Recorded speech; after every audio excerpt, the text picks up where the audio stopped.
Welcome guys, स्वागत है आप सभी का मेरी बेटी के चैनल कुकू ग्रेड पर। देखिए, आज का जो हमारा टॉपिक है वो है थ्योरम। थ्योरम जो 10th क्लास के अंदर बहुत मोस्ट है, बहुत इंपॉर्टेंट है कि बीपीटी और थेल्स थ्योरम जो मोस्टली एग्जाम में आती है, जो पूछी जाती है, इसमें क्या है, बिल्कुल आसान है कि if a line is drawn parallel to one side of a triangle, कि एक ट्रायंगल जिसमें एक लाइन क्या है अदर की पैरेलल है, to intersect the other two sides to indistinct points, the other two sides are divided in the same ratio. वो कह रहा है कि जो पैरेलल लाइन खींची गई है किसी के, वो अदर टू साइड्स को क्या है कि दो पॉइंटों पे काटती है, जैसे कि डी और ई पॉइंट पर। तो कह रहा है कि वो जो काटने के बाद वो जो रेशो बनेगा A D upon B D और ए ई अपॉन ई सी, वो कहता है कि सेम रेशो बनेगा। ठीक है, यही बात हमें प्रूव करनी है, क्योंकि थ्योरम का मतलब क्या होता है कि आपकी गिवन स्टेटमेंट है और आपको प्रूफ करना है कि ये बात सही है गलत है। ठीक है, तो सबसे पहला काम होता है कि थ्योरम के अंदर कि गिवन क्या लिखे, आपको जो दिया गया वो लिख दीजिए। In triangle A B C, in triangle A B C जिसमें डी ई और बी सी क्या दिए गए हैं, पैरेलल दिए गए हैं, D E parallel B C. Okay, आपको प्रूफ क्या करना है, प्रूफ करना है कि जो ए डी है अपॉन में डी बी या बी डी वो इक्वल होगा A upon A C, A upon सी। ये आपको प्रूफ करना है। ओके, देखिए बीपीटी में प्रूफ करने से पहले आपको कुछ कंस्ट्रक्शन करनी पड़ेगी। लिख दीजिएगा कि कंस्ट्रक्शन हमने क्या किया। आपने क्या करना है, ई से परपेंडिकुलर जो है वो डालना है किसके ऊपर, ए बी पर, और डी से भी परपेंडिकुलर डालना है किसके ऊपर, ए सी पर, ए सी या ए पर। Okay, draw perpendicular on, draw perpendicular E, इसका नाम रख दीजिएगा एफ। चलिए इसका नाम लीजिए डी, एम रख दो एम। तो E F, draw perpendicular E F on A B and D M on AC and join, अब इनको भी मिला दीजिए, BE and DC, BE and DC। चलिए अब चलेंगे प्रूफ पे। देखिए आपने क्या करना है, पहले इस पोर्शन को और फिर इस पोर्शन को दिमाग में रखना है और इसी के हिसाब से आपने निकालना है। कैसे, सबसे पहले इसका एरिया निकालेंगे, area of triangle A D E. क्या निकालेंगे, area of triangle A D E. क्या होगा भाई, 1/2 इंटू बेस। अब इसका जो बेस हो गया, बेस क्या होता है, जिसके ऊपर परपेंडिकुलर लगा हो। अब जो हमने ये पोर्शन उठाना है तो हमने क्या करना है, इस हिस्से को लेना है। तो ई एफ जो है मेरा परपेंडिकुलर है और वो ए डी पे डला हुआ, तो ए डी बेस है, ए डी जो है बेस है इंटू आइटम ई एफ। तो इसको हम इक्वेशन 1 जो है मान लेते हैं। अब आइए सेकंड पे, अभी आपने निकाला इसका area, triangle B D E. कौन सी ट्रायंगल का, बी डी ई का। निकालिए area of triangle B D E. तो 1/2 इंटू बेस। अब बच्चे कंफ्यूज हो जाते हैं, सर जिसका बेस क्या है, हाइट क्या है। भाई जिसके ऊपर परपेंडिकुलर, देखो ये परपेंडिकुलर जो बढ़ाने के बाद अगर बी डी को प्रोड्यूस करूंगा तो ई एफ जो है परपेंडिकुलर इसकी भी डलेगा ना बी डी पे। यस, तो बी डी क्या मेरा बेस होगा और इंटू ई एफ जो मेरी हाइट होगी। तो ये मेरी सेकंड इक्वेशन। तो करिए divide equation first by second. First equation को सेकंड से डिवाइड कर दीजिए, तो area of triangle ADE divide by area of triangle BDE। Triangle BDE, तो 1/2 into AD into EF upon में 1/2 इंटू AD BD अपॉन में EF EF। EF से EF cancel 1/2 से 1/2 तो क्या होगा मेरा AD अपॉन BD। ये हमने थर्ड मान लिया। ओके, यस अब ये तो इससे हमारा जो AD वाला और BD हो गया। अब मैंने कहा था ये वाला पोर्शन, यस सर। यस फिर से हमारे ट्रायंगल AD उठाएंगे। नाउ अगेन क्या है, एरिया ऑफ ट्रायंगल ADE। फिर से AD की बात है। अब की बार हमने क्या करना है, ये वाला पोर्शन उठाना है, तो हमने DM परपेंडिकुलर को यूज करना है। यस तो बेस क्या रहा मेरा AD। तो लिखेंगे 1/2 इंटू बेस क्या है A इंटू हाइट। अब हाइट क्या रहेगी मेरा, परपेंडिकुलर है DM। तो इसको इक्वेशन 4 मान लेंगे। नाउ एरिया ऑफ ट्रायंगल कौन से वाली, CED या DEC, आपकी मर्जी है, DEC। तो 1/2 इंटू बेस। अब इसका तो बेस हो गया होगा इसी होगा या CE होगा, C इंटू हाइट। हाइट फिर से क्या होगा मेरा DM होगा। Again divide equation 4/5। 4/5। तो area of triangle ADE upon में एरिया ऑफ ट्रायंगल DEC क्या होगा, 1/2 into A into DM upon में 1/2 इंटू CE अपॉन में DM। 1/2 से 1/2 कैंसिल, DM से DM कैंसिल, तो क्या होगा मेरा A अपॉन CE। देखिए यहाँ तक आया समझ में। यस अब इसको मान लीजिए हमने क्या है, इक्वेशन 6 नाम रख दिया। अब देखो area of triangle ADE, area of triangle ADE, area of triangle BDE और यहाँ पर है एरिया ऑफ ट्रायंगल DEC। ऊपर वाला तो हमारा सेम है। यस अगर area of triangle BDE area of triangle DEC के इक्वल हो जाए तो हमारी दोनों इक्वेशन क्या हो जाएंगी, इक्वल सेम हो जाएंगे। यस देखिए अब आपको क्या गिवन था कि DE जो है वो BC के पैरेलल है, यस है कि नहीं। यस आपको गिवन था कि जो DE है वो क्या है, C के पैरेलल है। DE जो है वो BC के पैरेलल है।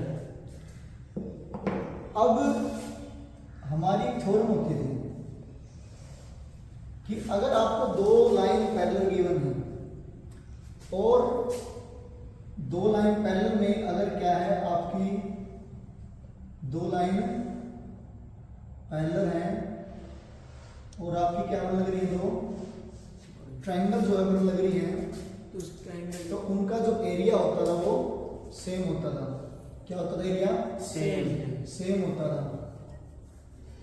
मान लीजिए अब देखो L और M मैंने दो लाइन पैरेलल मान ली, तो उसमें क्या है, जो भी आपकी दो ट्रायंगल जो बनेगी उनका जो एरिया हो क्या होगा, सेम होगा। अब जैसे इसका ट्रायंगल का एरिया इस ट्रायंगल के एरिया के सेम होगा। तो आपने यही जो बात जो राइट डाउन करनी थी, दो पैरेलल लाइन के बीच में अगर क्या है दो ट्रायंगल्स बनती हैं तो उनका एरिया जो हमेशा क्या रहेगा, क्या रहेगा, सेम रहेगा। यही रीजन आपने लिखना है बस कि वी नो दैट, हम जानते हैं, क्या जानते हैं इसमें कि एरिया ऑफ ट्रायंगल BDE वो इक्वल होगा area of triangle DEC. DEC. Reason triangle formed between Two parallel lines. two Parallel lines. good two parallel Lines. lines. Two parallel lines. बस अब इसको चाहे आप 6-7 नाम रख सकते हैं, इक्वेशन 7 बना सकते हैं इसके अगर चाहे तो। अब जो है हमारा देखिए क्वेश्चन बिल्कुल कंप्लीट हो गया है। AD है और BD को हमने DEC के इक्वल प्रूफ कर दिया है। तो अब BD की जगह DEC पुट कर दीजिए, DEC की जगह BD पुट कर दीजिए। क्या करेंगे? इक्वेशन 3rd 6th और 7th from equation third, sixth and Seventh. अब तीनों इक्वेशन का यूज करके हम क्या कर सकते हैं? AD upon BD equal prove कर सकते हैं किसके? तो AD upon BD equal prove कर सकते हैं किसको? AE upon C. A upon C। ठीक है, यही आपको क्या करना था? प्रूफ करना प्रूफ था। करना था, तो हैंस प्रूफ। तो देखिए ये तो था हमारी बीपीटी, जिसको थेल्स थ्योरम के नाम से आप जानते हो। अब हमारी जो है वो बीपीटी का कन्वर्जन। थ्योरम 6.2 कि if a line divided any two sides of a triangle in the same ratio, एक ट्रायंगल के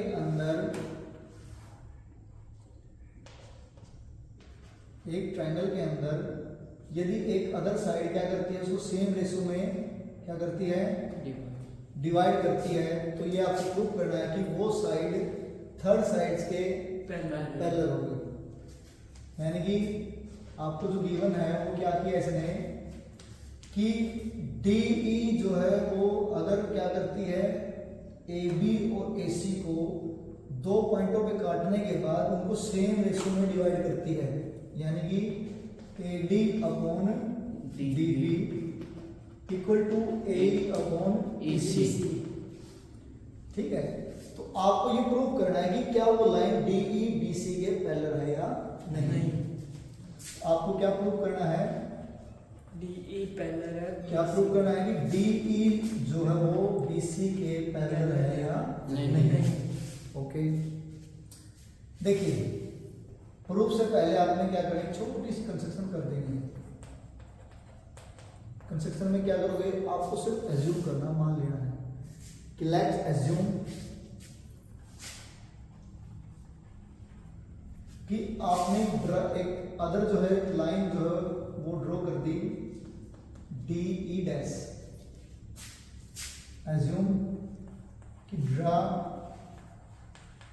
DE dash parallel to BC। अब आपने मान के चलना कि जो DE है ना वो BC के पैरेलल है। ठीक है, यस। अब जो DE की BC जो पैरेलल होगी तो वो क्या करेगी? वो साइड्स को क्या करेगी? सेम रेशो में बांटेगी। तो यही चीज हम लेके चलेंगे। देखिए अब प्रूफ करते हैं कि इन ट्रायंगल ABC में जब आपने क्या किया, DE जो है BC के पैरेलल जो है वो मान ली, DE जो है वो BC के पैरेलल मान ली, क्योंकि हमने कंस्ट्रक्शन में कहा था कि भाई DE जो है BC के पैरेलल है।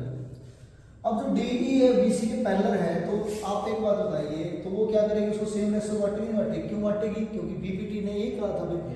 यस। पिछली दौर में हमने यही पढ़ा था कि अगर लाइन क्या है, अगर पैरेलल है तो वो क्या करेंगे? सेम रेशो में डिवाइड करेंगे। तो AD अपॉन DB, तो AD अपॉन DB इक्वल होगा किसके इक्वल होगा? AE डैश अपॉन में E E dash C। E dash C होगा कि नहीं होगा? यस। बिल्कुल होगा सर।